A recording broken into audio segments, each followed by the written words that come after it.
astım, astım beylerim bu cennettir.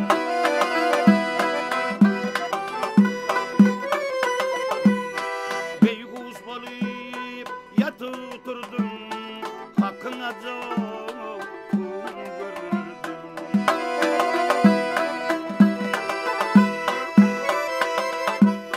Tercimin yarımı bağa girdim, girdim beylerime bu cennettir.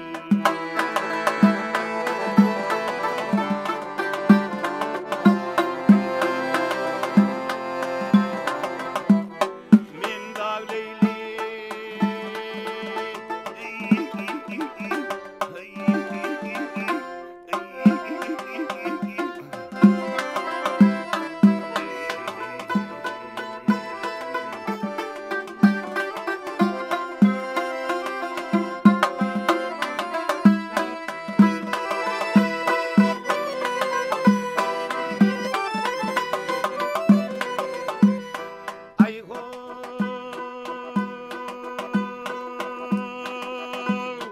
açılıptır gelgeley bağda güller. Açılıptır gelgeley bağda güller. Sayrışıp şeyda bilbiller. Müskü anvari öğüten yeller. Belki beylerim bu cennettir. Müskü anvari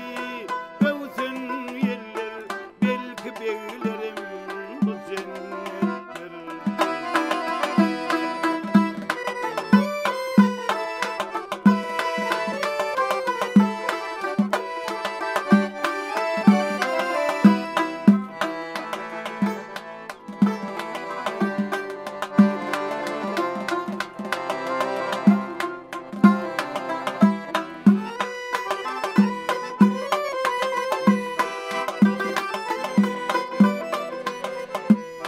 Şah Behrem'dir medet bulsam,